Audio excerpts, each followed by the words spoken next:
ప్రియ సహోదరి సహోదరులారా, ఈ 11వ సామాన్య ఆదివారం నాడు నిర్గమాకాండం నుంచి మరియు రోమీలకు రాసినటువంటి లేఖ నుండి మరియు మత్తయి శుభవార్త నుంచి మనకు ప్రశస్తమైనటువంటి 3 వాక్యాలను ఆలకింపచేస్తున్నది తల్లి శ్రీ సభ. మరి ఈ యొక్క వాక్యాలలో ఉన్నటువంటి మర్మములను కొద్దిసేపు మనం ధ్యానిస్తూ ఉన్నప్పుడు మొట్టమొదటి పట్టణము నిర్గమాకాండము 19వ అధ్యాయము 2వ వచనం నుంచి 6వ వచనం వరకు చదివినటువంటి వాక్యాలలో ఆ ప్రభు మనతో ఒక ప్రత్యేకమైనటువంటి మాటను చెప్తూ ఉన్నాడు. దేవుని ప్రత్యేక ప్రజలుగా జీవించమని చెప్తూ ఉన్నాడు. మనందరినీ కూడా ఆయనకు ప్రత్యేకమైనటువంటి వ్యక్తులుగాను మనుషులుగాను జీవించమని ఆ ప్రభు తన యొక్క వాక్యం ద్వారా తెలియపరుస్తూ ఉన్నాడు. మనం చదివినటువంటి ఆ యొక్క వాక్యంలో 19వ అధ్యాయం 4వ వాక్యంలో చూసినట్లయితే దేవుడు తన యొక్క ప్రజలను తన దగ్గరకు తీసుకొస్తూ ఉన్నాడు. ఐగుప్తు దేశం నుంచి ఇశ్రాయేలు ప్రజలను బానిసత్వం నుంచి విడుదల చేసి ఎక్కడ తోలుకొని వస్తున్నాడు? వాళ్ళందరినీ కూడా వాగ్దాన భూమికి, అనగా తన దగ్గరకు ఆయనను తెచ్చుకుంటూ ఉన్నాడు. అదేవిధంగా ఈనాడు మనలను కూడా తన దగ్గరకు తీసుకొస్తూనే ఉన్నాడు. అలనాడు ఒక ప్రదేశము, ఒక రాజ్యము అనేటువంటి ఐగుప్తు దేశం ఉన్నది. కానీ ఇప్పుడు కూడా అనేకమైనటువంటి ఐగుప్తు ప్రాంతాలు ఉన్నాయి, లేదా ఐగుప్తులను పోలినటువంటి స్వభావాలు ఉన్నాయి. వాటి నుంచి కూడా ప్రభువు మనలను తన దగ్గరకు తెచ్చుకుంటున్నాడు అని చెప్పేసి మనం భావించాలి. అలనాడు వారందరూ కూడా బానిసత్వానికి గురయ్యారు. ఫారో రాజు కింద, ఐగుప్తుల కింద ఈ యొక్క ఇశ్రాయేలు ప్రజలందరూ కూడా అనేకమైనటువంటి వేదనలను భరిస్తూ బానిసలుగా బ్రతుకుతూ ఆ యొక్క బానిసత్వం నుంచి ఒక 10 అద్భుత కార్యాలను చేసి వారందరినీ కూడా మోషే ప్రవక్త ద్వారా విడుదల చేసుకొని ఎక్కడ తీసుకొచ్చుకున్నాడు? తన దగ్గరకు తెచ్చుకుంటున్నాడు. తన యొక్క వాగ్దాన భూమికి తెచ్చుకుంటున్నాడు.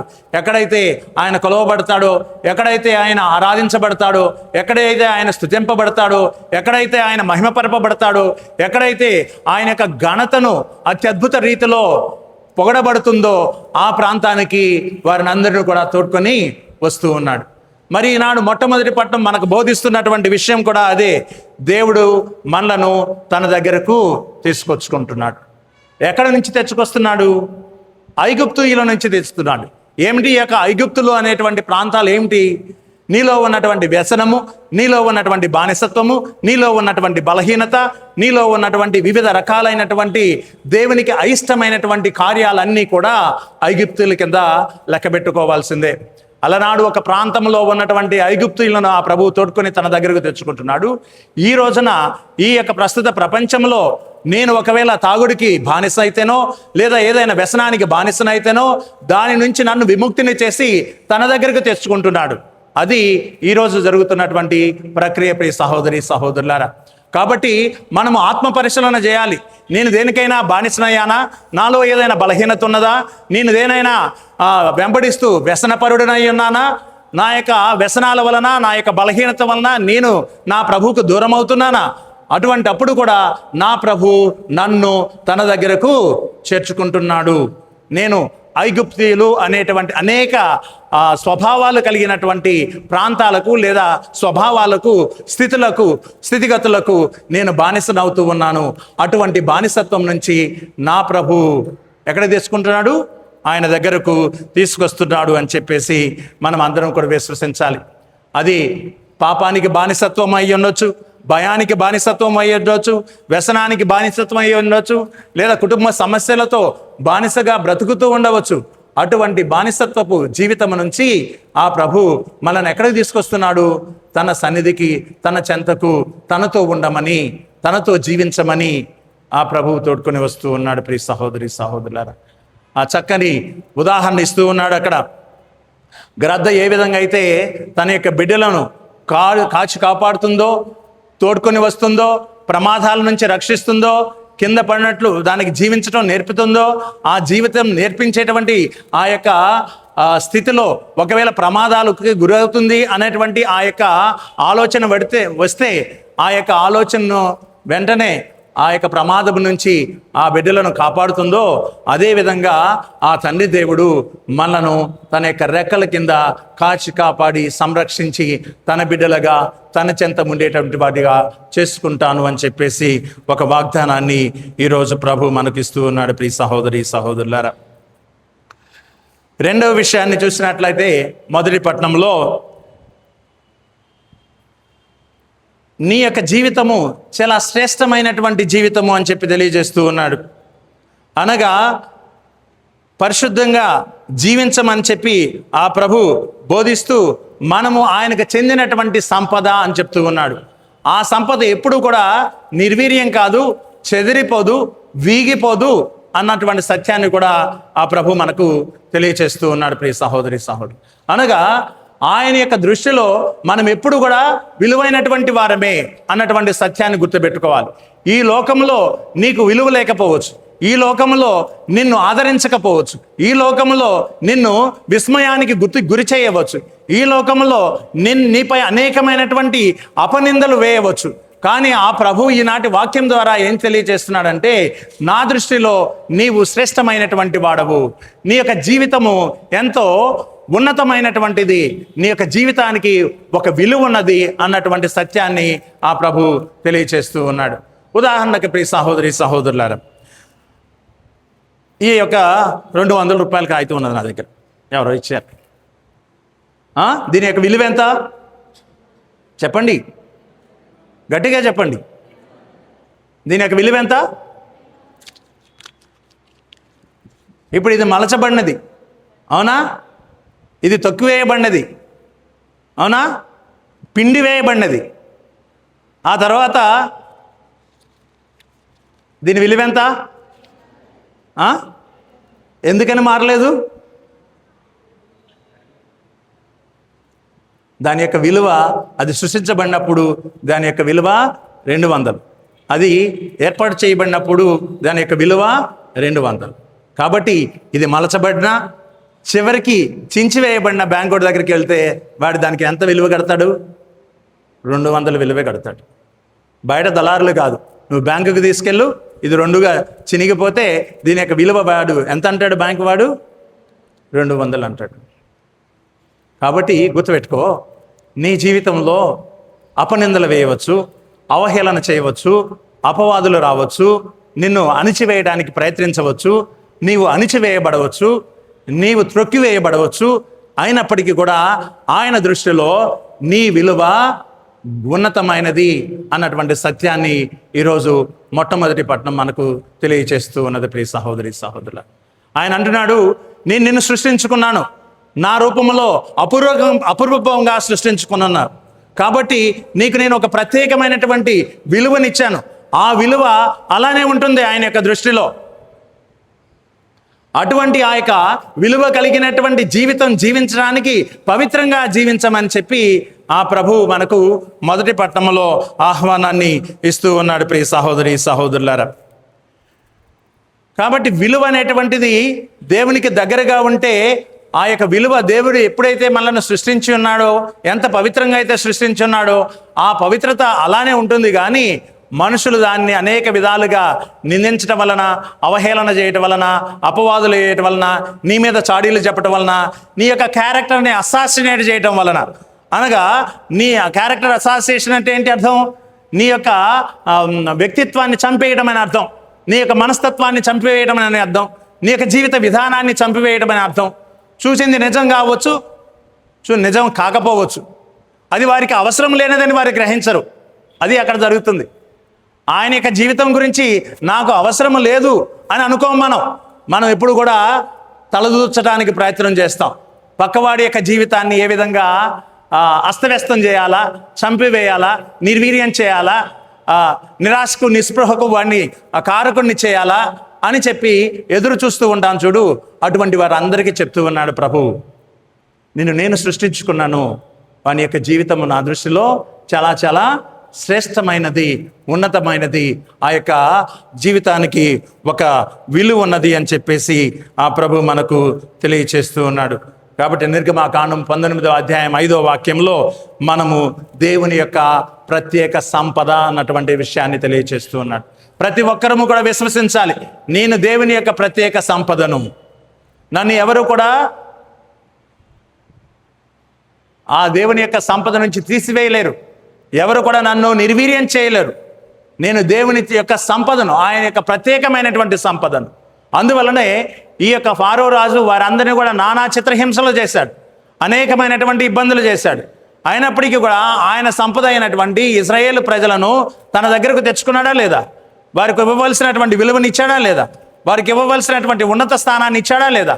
వారి కోసం ఒక ప్రత్యేకమైనటువంటి వాగ్దాన భూమిని ఏర్పాటు చేశాడా లేదా? ఎందుకంటే దేవుని యొక్క ప్రేమ అంత గొప్పది ప్రియ సహోదరి సహోదరు. అటువంటి గొప్ప ప్రేమ గురించి మనకు 2వ వాక్యంలో రోమా పౌరులకు రాసినటువంటి లేఖలో పునీత పౌలు తెలియజేస్తున్నాడు. ఆయన ఏం తెలియజేస్తున్నాడంటే దేవుని యొక్క ప్రేమ ఎంత గొప్పదో, క్రీస్తు యొక్క త్యాగము ఎంత అమూల్యమైనదో అక్కడ సుస్పష్టం చేస్తూ ఉన్నాడు. మనం ఆలకించినటువంటి 2వ వాక్యంలో విదితం చేస్తున్నటువంటి అంశాలు ఈ రెండే. ఆయన యొక్క ప్రేమ చాలా చాలా గొప్పది అని, ఆయన నీ కోసం నా కోసం మనందరి కోసం చేసినటువంటి త్యాగము చాలా చాలా అమూల్యమైనదని ఆ ప్రభు మనకు అక్కడ తెలియచేస్తూ ఉన్నాడు. ప్రియ సహోదరి సహోదరులారా, దేవుని యొక్క ప్రేమకు మన అర్హత కారణం కానే కాదని గుర్తించండి.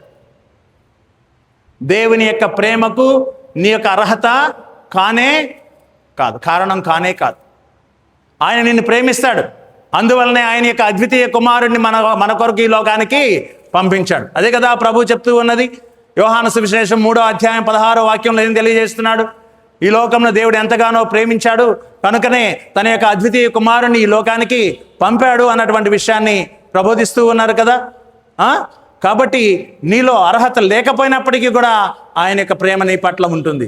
ఎందుకంటే ఆయన ప్రేమ అంత గొప్పది, ఆయన యొక్క త్యాగము అంత అమూల్యమైనది. ప్రియ సహోదరి సహోదరులారా, నీవు బలహీనుడువైనా భక్తిహీనుడువైనా చివరికి పాపి అయినప్పటికీ కూడా నేను దేవుని యొక్క ప్రేమను పొందుకోవడానికి అర్హత లేనివాడిని నువ్వు గ్రహించకు. అది కారణం కానే కాదు. నీవు దేవుని చేత సృష్టించబడ్డావు కాబట్టి దేవుని యొక్క ప్రేమకు నువ్వు పాత్రుడవు. నీ యొక్క జీవితాన్ని సరిచేసుకోవాల్సినటువంటి అవసరం ఉంటుంది. నా యొక్క జీవితాన్ని నేను సరిచేసుకోవాల్సినటువంటి అవసరం నాకెంతైనా ఉంటుంది. ఒకవేళ ఈ లోకంలో ఉండేటువంటి ఆకర్షణ వలన, ఆ శోధనల వలన నేను నా యొక్క జీవితాన్ని అస్తవ్యస్తం చేసుకున్నంత మాత్రాన దేవుని యొక్క ప్రేమకు నేను నోచుకోను లేదా అర్హుడిని కాను అని నేను చెప్పుకోలేను. ఎందుకంటే నేను సృష్టించబడ్డాను, ఆయన రూపంలో సృష్టించబడ్డాను. అపురూపంగా ఆయన నన్ను సృష్టించుకున్నాడు కాబట్టి నేను ఆయన యొక్క ప్రేమకు యోగ్యుడను. నాలో ఆ ప్రేమను పొందుకోవడానికి అనర్హత అంటూ ఏమీ లేదు. ఆయన ప్రేమ మనపై కుమ్మరించబడుతూనే ఉంటుంది. మానవునిగా నేను ఆలోచిస్తాను, అయ్యా నేను పాపం చేశాను, నేను బలహీనతను, నేను నీ నుంచి దూరం అవుతున్నాను, నీకు అయిష్టమైనటువంటి కార్యాలు చేస్తూ ఉన్నాను కాబట్టి నేను నీ ప్రేమకు యోగ్యుడను కాను అని చెప్పేసి మానవ స్వభావం మనకు తెలియచేస్తుంది. కానీ దేవుని యొక్క దృష్టిలో ఆయన యొక్క ప్రేమను పొందుకోవడానికి మనమందరము కూడా అర్హులమే. ప్రియ సహోదరి సహోదరులు, ప్రతి ఒక్కరూ కూడా అర్హులే. ఉన్నతంగా ఉన్నటువంటి వాడు, బలహీనంగా ఉన్నటువంటి వాడు, పాపము చేసేటువంటి వాడు, భక్తిహీనుడు, బలహీనుడు, శోధనాపరుడు, వీరందరూ కూడా దేవుని యొక్క ప్రేమకు, దేవుని యొక్క కృపకు యోగ్యులే, అర్హులే. కానీ మనకు అనిపించవచ్చు, నాకు అనిపించవచ్చు, నా యొక్క జీవితాన్ని బట్టి, నీ యొక్క జీవితాన్ని బట్టి మనకు అనిపించవచ్చు, మానవ స్వభావాన్ని బట్టి అనిపించవచ్చు. అయ్యా నీవు ఎంతో ప్రేమామయుడువు, కరుణామయుడవు, దయామయుడవు, వాత్సల్యం కలిగినటువంటి వాడువు, కనికరపూరితుడవు. అందువల్లనే ఆ ప్రజలను చూసి నీ యొక్క కడుపు కరుణతో తరుగుకొని పోయినది. కానీ నేను యోగ్యుడను కాను ప్రభువా అని చెప్పేసి నువ్వు ప్రార్థించవచ్చు. కానీ నీకు యోగ్యత ఉన్నదా, అర్హత ఉన్నదా అంటే ప్రేమించబడటానికి, దేవుని చేత ప్రేమించబడటానికి, దేవుని ప్రేమను పొందుకోవడానికి మనమందరము కూడా అర్హులమే అని చెప్పేసి ఆ ప్రభువు తెలియచేస్తూ దేవుని యొక్క ప్రేమకు మన అర్హత కారణము కానే కాదు అనేటువంటి విషయాన్ని తెలియచేస్తూ ఉన్నారు. ప్రియ సహోదరి సహోదరులారా, చివరిగా 3వ విషయాన్ని చూసినట్లయితే మత్తయి శుభవార్తలో కనికరించేటువంటి హృదయము, శిష్యులను పిలిచినటువంటి హృదయము, వారిని సేవకు పంపించినటువంటి హృదయము చుట్టే క్రైస్తవత్వం తిరుగుతున్నట్లుగా అనిపిస్తూ ఉంటుంది అక్కడ. మరి ఆ విషయాల గురించి మనము ధ్యానించినట్టయితే ప్రియ సహోదరి సహోదరులారా, ప్రజలను చూచి ప్రభు కనికరపడ్డాడు. కేవలం ప్రజలను చూచి, జనాలను చూచి ఆయన కనికరపడ్డాడా? కాదు. వారి యొక్క స్థితిగతులను చూచి ఆయన కనికరపడ్డాడు. వారి యొక్క స్థితిగతులు ఏమిటి? అక్కడ వారందరూ కూడా వ్యాధికి, ఒంటరితనానికి, లేదా బలహీనతకు, అంధకారానికి, లేదా ఒక విధమైనటువంటి అయోమయ పరిస్థితికి వారందరూ కూడా కారకులయ్యారు. కాబట్టి వారి యొక్క స్థితిగతులను చూచి ప్రభు వారి పట్ల కనికరము చూపిస్తూ ఉన్నాడు. అదేవిధంగా మన యొక్క స్థితిగతులను బట్టి మన ప్రభువు మన పట్ల ఏం చేస్తాడు? కనికరాన్ని చూపిస్తూనే ఉంటాడు. ఆ ప్రభువు చూస్తూనే ఉంటాడు. మానవులుగా మనము కూడా ప్రార్థనా రూపంలో ఆయన దగ్గరకు వచ్చి విన్నవించుకోవలసినటువంటి అవసరము మనకెంతైనా ఉన్నది ప్రియ సహోదరి సహోదరులారా. దానిలో భాగంగా రెండవ విషయాన్ని చూసినట్లయితే, పంట సమృద్ధిగా ఉన్నది కానీ పనివారు లేదా కోతగాండ్రు చాలా తక్కువ అని చెప్తూ ఉన్నాడు. ఏమిటి ఈ పంట అని మనం ఆలోచించినట్లయితే, దేవుని యొక్క ప్రేమ కోసం ఎదురు చూసేటువంటి కుటుంబాలు, వ్యక్తులు, మరియు దేవుని ప్రార్థన చేయండి నా కోసం అని చెప్పేసి అడిగేటువంటి కుటుంబాలు, వ్యక్తులు, మరియు నాకు ఓదార్పు అవసరం అని చెప్పేసి ఎదురు చూసేటటువంటి కుటుంబాలు, తర్వాత నేను సత్యాన్ని తెలుసుకోవాలి అని అనుకునేటువంటి వ్యక్తులు లేదా కుటుంబాలు కోకొల్లలుగా ఉన్నాయి. కానీ వారికి సత్యాన్ని తెలియజేసేటువంటి వాళ్ళు, వారిని ఓదార్చేటువంటి వాళ్ళు, వారి కోసం ప్రార్థన చేసేటువంటి వాళ్ళు, లేదా దేవుని యొక్క ప్రేమను వారికి పంచేటువంటి వారి యొక్క సంఖ్య చాలా చాలా తక్కువగా ఉన్నది. కాబట్టి ఏమని ప్రార్థించాలట? కోతగాండ్రను పంపించమని ప్రార్థించాలి. అదే ప్రభువు చెప్తూ ఉన్నది. ఈ యొక్క భూప్రపంచంలో పంట మిక్కుటముగా ఉన్నది, అనగా ప్రార్థన చేయండి నా కోసం అనేటువంటి వారు ఎక్కువగా ఉన్నారు. నా కుటుంబానికి ప్రేమను నేర్పించండి, ప్రేమలో జీవింపచేయండి, ప్రేమ యొక్క విలువని తెలపండి అని అడిగేటువంటి వాళ్ళు ఎక్కువగా ఉన్నారు. నిజమైనటువంటి సత్యం ఏమిటో, నిజమైనటువంటి దేవుడు ఎవరో అని తెలుసుకోవాలనేటువంటి ఆశతో ఉన్నటువంటి వాళ్ళు ఉన్నారు. చివరికి అనేకమైనటువంటి వ్యాధి బాధలతో సతమతమవుతూ, కుటుంబ సమస్యలతో సతమతమవుతూ వారందరూ కూడా ఓదార్పు కోసం ఎదురు చూసేటువంటి వారు ఉన్నారు. వారందరికీ కూడా ప్రియ సహోదరి సహోదరులరా, ఇది పంట. ఈ పంటను కోయటానికి కోతగాండ్రలు అవసరము. దేవుని యొక్క ప్రేమను చూపించడానికి వ్యక్తులు అవసరము. మరియు దేవుని యొక్క సత్య వెలుగులో నడిపించడానికి యొక్క కోతగాండ్రులు అవసరము. తర్వాత ఓదార్పునివ్వటానికి కోతగాండ్రులు అవసరము. మరియు మన కోసం ప్రార్థన చేయడానికి ప్రార్థనాపరులు అవసరము. అందువల్లనే ప్రభు అంటున్నాడు, ఏమని చెప్తూ ఉన్నాడు ఈనాటి వాక్యములో. ప్రియ సహోదరి సహోదరులారా, ఆ యొక్క వాక్యాన్ని మనం ఒకసారి చూసినట్లయితే, కోతగాండ్రు తక్కువ, పంట మిక్కుటము కావున పంటను సేకరించుటకు కావలసినటువంటి కోతగాండ్రను పంపవలనని పంట యజమానునికి మనవి చేయండి, ప్రార్థన చేయండి అని చెప్పేసి తెలియజేస్తున్నాడు. ప్రియ సహోదరి సహోదరులారా, ప్రతి కుటుంబము కూడా 4 స్తంభాల మీద నిలబడి ఉన్నదని గుర్తించండి. ప్రతి కుటుంబము, మొట్టమొదటిది ప్రేమ, రెండవది క్షమాపణ, మూడవది సేవ, 4వది ప్రార్థన. ప్రియ సహోదరి సహోదరులారా, ఈ 4 పిల్లర్స్ పైన ప్రతి కుటుంబము ఆధారపడి ఉంటుంది. ప్రేమ అవసరము, క్షమాపణ అవసరము, సేవ అవసరము, మరియు ప్రార్థన అవసరం. నీ యొక్క కుటుంబంలో ప్రేమ లేకపోతే ఆ యొక్క కుటుంబము నిలబడదు. ఆ ప్రేమ నిలబడాలి అంటే ఒకరిని ఒకరు క్షమించుకునేటువంటి సహృదయము కలిగి ఉండాలి. ప్రేమ మరియు క్షమాపణ ఆ కుటుంబంలో ఉన్నదంటే ఆ కుటుంబము తప్పనిసరిగా ఒకరి పట్ల ఒకరికి ప్రేమ కలిగి సేవ చేయడానికి ముందుకు వస్తుంది. ఈ ప్రేమ, క్షమాపణ, సేవ కలిగి ఒక కుటుంబము జీవించాలంటే వారందరూ కలిసి ఆ కుటుంబం కోసం ప్రార్థించాల్సిందే. అందువలనే పునీత అగస్టిన్ గారు అంటారు, కలిసి ప్రార్థించేటువంటి కుటుంబము కలిసి జీవిస్తుంది అన్నటువంటి విషయాన్ని తెలియచేస్తాడు. మరి ఒక కుటుంబముగా మీరందరూ కూడా కలిసి జీవించాలని ఆరాటపడుతూ ఉంటారు, కలిసి జీవించాలని ఎదగాలనుకుంటారు, కలిసి జీవించాలని ఫలించాలనుకుంటారు, కలిసి జీవించాలనేటువంటి ఉన్నత స్థానానికి వెళ్ళాలి అని అనుకుంటారు. అటువంటి కుటుంబము ఈ ఫలితాలన్నీ పొందుకోవాలంటే ఆ కుటుంబంలో ప్రార్థన అవసరము, ప్రేమ అవసరము, క్షమాపణ అవసరము, సేవ అవసరం అని చెప్పేసి ఆ ప్రభు ఈనాడు మనకు తెలియచేస్తూ, పంట మిక్కుటము, కోతగాండ్రు తక్కువ, ప్రేమను చూపించడానికి, ఓదార్పునివ్వటానికి, నీ కోసం ప్రార్థన చేయడానికి, నిజమైనటువంటి సత్యమైనటువంటి క్రీస్తుని అనేక మందికి ప్రబోధించడానికి కోతగాండ్రు అనగా పరిచర్య చేసేటువంటి వారి యొక్క సంఖ్య చాలా తక్కువగా ఉన్నది. వారిని పంపించమని ఆ తండ్రి అయినటువంటి ఆ యజమానిని ప్రార్థించమని కోరుతూ ఉన్నాడు. అందువల్లనే అలా ప్రార్థించడం కోసము, ఆ యొక్క పంటను కోయటం కోసం ఎంతమందిని పంపిస్తున్నాడు ప్రభు? మొట్టమొదటిగా 12 మంది శిష్యులను ఎంచుకొని వారికి ఆ బాధ్యతను అప్పచెప్తూ ఉన్నాడు. ఎక్కడో ఏర్పడినటువంటి ఆ బాధ్యత ఇప్పుడు ప్రపంచ నలుమూలలకు వ్యాపిస్తుంది. అంటే ఆ సత్య వాక్కు లేదా సత్యానికి నిదర్శనమైనటువంటి ఆ క్రీస్తు వెలుగు ప్రపంచ నలుమూలలకు కూడా వ్యాపించబడుతుంది. ప్రియ సహోదరి సహోదరులారా, శిష్యులుగా ఆయన పిలుస్తూ ఉన్నాడు. ఇంకా చివరిగా ప్రియ సహోదరి సహోదరులారా, ఉచితంగా పొందుతున్నారు, ఉచితంగా ఇవ్వండి అన్నాడు. అదే కదా ప్రభు చెప్తున్నది మనకి. ఆ యొక్క 10వ వాక్యంలో 10వ అధ్యాయంలో 8వ వాక్యాన్ని చూసినట్లయితే, మీరు ఉచితంగా పొందితరి, ఉచితంగానే వసగండి అన్నాడు. ఏం పొందుకున్నాం మనం అందరం ఉచితంగా? చెప్పండి.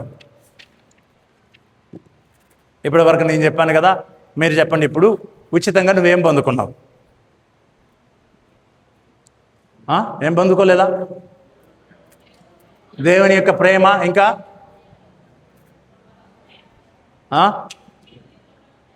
దేవుని యొక్క కృప, దేవుని యొక్క ప్రేమ చాలా ఉన్నాయి. నువ్వు పొందుకున్నాయి, చెప్పండి.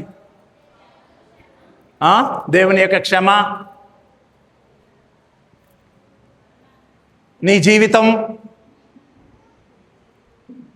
జీవితం ఉన్నావు కదా ఇక్కడ, మనందరి యొక్క జీవితం. కాబట్టి దేవుడు మనకి ఇచ్చినటువంటి వరాలు ఉన్నాయి చూడండి. జీవితం అనేటువంటి వరము, ప్రేమ అనేటువంటి వరము, క్షమాపణ అనేటువంటి వరము, సహనం అనేటువంటి వరము, మరియు ఓదార్పు అనేటువంటి వరము, ఇవన్నీ కూడా మనం ఉచితంగా పొందుకున్నాం. ఉచితంగా ఇవ్వలేము, అందుకనే కదా సమస్యలు. సమస్యలు ఎందుకు వస్తున్నాయి? ఉచితంగా ఇవ్వలేం. అదే ప్రభు చెప్తున్నాడు, నీవు ఉచితంగా పొందుకున్నావు, వాటిని ఉచితంగా ఇవ్వటం నేర్చుకో అంటున్నాడు. ఆ ప్రియ సహోదరి సహోదరులారా, మనం ఉచితంగా ఇవ్వలేం. ఉచితంగా పొందుకున్నాం, జీవితాన్ని ఉచితంగా పొందుకున్నాం, ప్రేమను ఉచితంగా పొందుకున్నాం, కానీ మనం ప్రేమించలేము. క్షమాపణను ఉచితంగా పొందుకున్నాం, మనం క్షమించలేము. ఓదార్పును ఉచితంగా పొందుకున్నాం, ఓదార్చలేము. సహనాన్ని ఉచితంగా పొందుకున్నాం, మనం సహించలేము. భరించగలిగేటువంటి శక్తి మనం ఉచితంగానే పొందుకున్నాం, కానీ ఇతరులు మన పట్ల ఏదైనా చేస్తే మనము భరించలేము. అందువల్లనే ఆ ప్రభు మనకు చెప్తుంది ఏంటంటే, నీవు ఉచితంగా పొందుకున్నావు కాబట్టి ఉచితంగా ఇవ్వటం కూడా నేర్చుకో. అలా నేర్చుకున్నప్పుడు నీవు ఆశీర్వదించబడతావు, దీవించబడతావు, కృపకు పాత్రుడు అవుతావు. నీవు నీ యొక్క జీవితము ఆశీర్వాదకరము, ధన్యకరము అవుతుంది అని చెప్పేసి తెలియచేస్తూ ఉన్నాడు ప్రియ సహోదరి సహోదరులారా. ఇది చాలా ముఖ్యమైనటువంటి వాక్యం ఈనాటి సువిశేష పట్టణంలోనూ మరియు మనం చదివినటువంటి పేపర్లు. నీ యొక్క జీవితం కూడా ఉచితంగా పొందుకున్నావు. ఆ జీవితాన్ని ఇతరులకు దేవుని యొక్క పదంలో నడిపించడానికి దోహదపడేటువంటి జీవితంగా మార్చుకోమని చెప్పేసి ఆ ప్రభు తెలియచేస్తూ ఉన్నాడు. కాబట్టి మనమందరం, ప్రతి ఒక్కరము అనేకమైనటువంటి తలాంతులతో ఆ ప్రభు మన యందు ఏర్పరిచి సృష్టించాడు. కాబట్టి అనేకమైనటువంటి వరాలను మనం పొందుకొని ఉన్నాం. క్షమించడం ఒక వరం అండి. మనం క్షమించలేం కాబట్టే కదా మనకు గొడవలు. చివరికి ఒక కుటుంబం ఎందుకు విడిపోతుంది? ఒక కుటుంబం ఎందుకు ఆ యొక్క కుటుంబంలో వివిధ బాధలు లేదా వేదనలకు గురి అయిపోయి విస్మయం పొందుతూ కుటుంబం చిన్నాభిన్నం అవుతుంది? కారణం ఏమిటి? ఉచితంగా పొందింది ఉచితంగా ఇవ్వలేదు. క్షమాపణ ఉచితంగానే పొందావు, కానీ క్షమించలేవు. ప్రేమ కూడా ఉచితంగానే పొందావు, కానీ నువ్వు ప్రేమించలేవు. సహనము కూడా నీవు ఉచితంగానే పొందావు, కానీ నువ్వు సహించలేవు, భరించలేవు కూడా. అందువలనే ఒక కుటుంబం మరొక కుటుంబంతో, ఒక కుటుంబంలోని అనేక కుటుంబాల మధ్య ఈ సమస్యలు తలెత్తుతూ మనము దేవుని యొక్క ప్రేమకు దూరం అవుతాం. 2వ పట్టణంలో తెలియజేస్తున్నాడు, దేవుని యొక్క ప్రేమ ఎంతో ఎంతో గొప్పది అని చెప్తూ ఉన్నాడు. దేవుని యొక్క త్యాగము ఎంతో అమూల్యమైనదని చెప్తూ ఉన్నాడు. అటువంటి అమూల్యమైనటువంటి త్యాగములో భాగస్థులం అవటానికి, అంత గొప్ప ప్రేమను పొందుకోవటానికి మనం ఉచితంగా పొందుకున్నది ఉచితంగా ఇవ్వటానికి ప్రయాసపడాలి. ఒక్క క్షణం ఆలోచిస్తే చాలా చాలా సమస్యలు తీరిపోతాయట. వెంటనే అనేస్తాం కదా, పక్కన వాడు బాధపడతాడా బాధపడడా అనేటువంటి ఆలోచన లేకుండా మన యొక్క ఉన్నటువంటి అక్కసంతా కూడా కక్కేస్తూ పక్కవాడిని బాధకు గురి చేస్తాం కదా. ఏం క్రైస్తవులము మనం? ఉచితంగా పొందుకున్నది ఉచితంగా ఇవ్వనప్పుడు నేనేం క్రైస్తవుడను, నీవేమి క్రైస్తవుడవు? అదే మనం ప్రశ్నించుకోవాలి. నా మీద అపనిందలు వేశారని చెప్పేసి నేను నిన్ను కూడా తోలనాడితే దానిలో క్రైస్తవత్వం ఏమున్నదండి? ఉన్నదా? లేదు. కానీ మనం నేను బలహీనుడండి అని చెప్పుకుంటాం. బలహీనుడు కాదు. ప్రభువు తోడుగా ఉన్నంత వరకు కూడా మనం బలహీనులము కానే కాదు. ఆ ప్రభువుని నమ్ముకున్నంత వరకు, ప్రభువుని ఆశ్రయిస్తున్నంత వరకు, ప్రభు బాటలో నడుస్తున్నంత వరకు నేను బలహీనుడను కాను అని అనుకోవాలి. ప్రార్థించగలిగేటువంటి శక్తి నా ప్రభు నాకు ఇచ్చాడు, క్షమించగలిగేటువంటి శక్తి నాకు ఇచ్చాడు, కాబట్టి ఆదరించగలిగేటువంటి శక్తి నాకు ఇచ్చాడు, భరించగలిగేటువంటి శక్తి నాకు ఇచ్చాడు. బహుశా నాకు ఈ పక్కన ఉన్నటువంటి వాడు నాకు నచ్చడు, నేను భరించలేను అనుకుంటే భరించగలిగేటువంటి శక్తి ఇచ్చాడు. బహుశా నేను అనుకున్న రీతిలో అతను ఉండకపోవచ్చు, నేను అనుకున్నటువంటి రీతిలో ఆమె ఉండకపోవచ్చు, నేను అనుకున్నటువంటి మార్గంలో వారు నడవకపోవచ్చు. అయినప్పటికీ కూడా ఉచితంగా పొందుకున్నావు భరించేటువంటి శక్తిని, భరించు. సహించగలిగేటువంటి శక్తిని ఉచితంగా పొందుకున్నావు, సహించు. క్షమించగలిగేటువంటి శక్తిని ఉచితంగా పొందుకున్నావు, క్షమించు. ప్రేమించగలిగేటువంటి శక్తిని ఉచితంగా పొందుకున్నావు, ప్రేమించు. అదే ప్రభు మనకు ఈనాడు తెలియచేస్తుంది. నువ్వు ఉచితంగా పొందుకున్నావు, ఉచితంగా ఇవ్వటానికి ప్రయత్నం చేయగలదు, ఇవ్వు అంటున్నాడు. ఉచితంగా పొందుకున్నావు, ఉచితంగా ఇవ్వు అని చెప్పేసి ఆ ప్రభు తెలియచేస్తున్నాడు. అటువంటి అనుగ్రహాన్ని, దీవెనను, కృపానువరాన్ని మనందరిపై కుమ్మరించమని ఆ త్రిత్వేక సర్వేశ్వరుని ప్రార్థిస్తూ ఈ దివ్య పూజాబలి కొనసాగించుకుందాం. పిత, పుత్ర, పవిత్ర ఆత్మ నామమున ఆమేన్.